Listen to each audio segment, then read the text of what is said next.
Hello and welcome to my channel. I don't know when is going to watch this video, but anyway, we are going to talk about Justice by Harvard, diajarkan oleh Profesor Michael J. Sandels. Langsung aja kita masuk ke The Utilitarianism by J.S. Mill. Jadi di video sebelumnya kita udah bahas tentang Jeremy Bentham, si pencetus The Utilitarianism, yaitu suatu paham di mana sebuah basis dari moral antara benar dan salah seharusnya merujuk pada kesenangan atau kepuasan yang didapat oleh jumlah terbanyak individu gitu. Nah, gampangnya kayak gimana sih? Gampangnya kalau misal ada troli ini ya lagi jalan meluncur, terus di bawahnya ada 5 orang nih, 5 orang yang mana kalau ini ditabrak 5 orang ini pasti bakal mati. Tapi kalau si troli ini ternyata bisa dibelokin, kamu adalah supirnya ya, dan kamu bisa belokin ke kanan yang mana kanan cuma ada 1 orang. Menurut Bentham, ya tabrak aja yang 1 orang. Kenapa? Karena the utility atau kesenangan dan kepuasan yang didapatkan atau keuntungan apapun itu, selama itu positif, yang didapatkan tuh lebih banyak oleh lebih banyak individu. Nah, itulah the utilitarianism. Nah, sekarang kita masuk atau mengenal J.S. Mill atau John Stuart Mill ya. Nah, di sini John Stuart Mill, kita akan melihat apakah John Stuart Mill ini memiliki teori yang dapat menjawab keberatan-keberatan yang diberikan pada teori Jeremy Bentham. Jadi ada beberapa keberatan yang diajukan kepada The Utilitarianism by Jeremy Bentham. Seperti yang pertama, utilitarianism gagal untuk menghargai hak individu. Kenapa? Karena ya kalau misal ada 1 orang, cukup 1 orang menderita untuk memberikan kesenangan bagi lebih banyak orang, ya udah biarkan 1 orang itu menderita. Ya di sini dianggap pastinya nggak menghargai hak individu itu dong, karena sepertinya semena-mena banget gitu. Terus keberatan yang kedua ada kemustahilan untuk meletakkan suatu nilai kepada seorang individu gitu. Nilai ini maksudnya apa sih? Ya nilai dalam bentuk uang gitu, mungkin dalam bentuk dolar dan sebagainya. Karena kalau kamu udah pernah dengar tentang cost benefit analysis, di sini dilakukan individu tuh diberikan nilai gitu. Oh, kalau individunya segini, terus hitungannya gini, maka individu yang kita korban, kalau bisa kita korbankan itu cukup segini biar nggak ngerugiin segini. Itu kan susah gitu, gimana mau menghargai seseorang dengan harga gitu. Itu nggak mungkin karena pengalaman dan kesadaran yang dimiliki oleh seorang individu itu berbeda dan sangat bernilai. Terus juga ada keberatan lainnya, yaitu bukankah ada perbedaan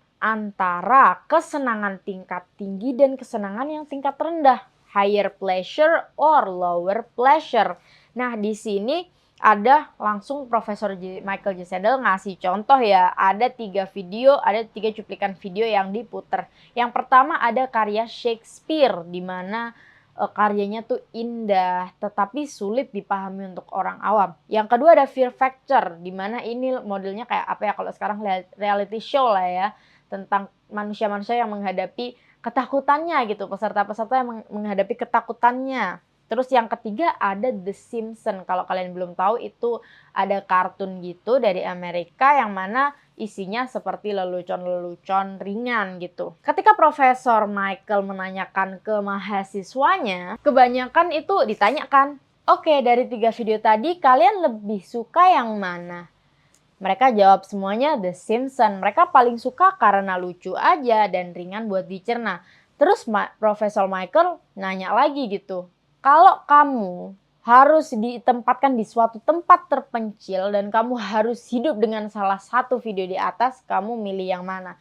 Ada satu mahasiswa yang berkata bahwa dia meskipun menyukai The Simpsons pada saat itu, tetapi dia akan tetap memilih karya Shakespeare untuk menemani dia seumur hidupnya di pulau terpencil itu tadi, karena karya Shakespeare dia membutuhkan lebih banyak fungsi manusia. Maksudnya fungsi manusia ini apa sih?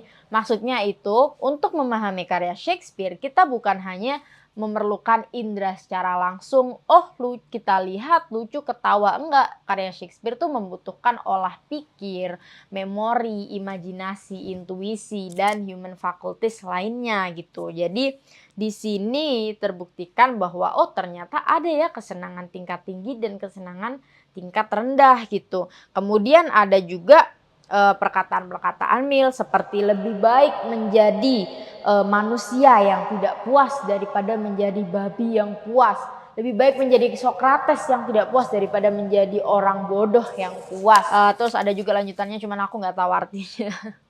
Habis itu, Mill di sini setuju bahwa emang sih terkadang tuh kita bakalan condong ke lower pleasure gitu, tapi pada akhirnya ini tuh tentang kita yang sadar bahwa, oh ternyata kita pada akhirnya akan memilih suatu kesenangan yang dengan tingkat lebih tinggi, yang membutuhkan lebih banyak fungsi manusia gitu.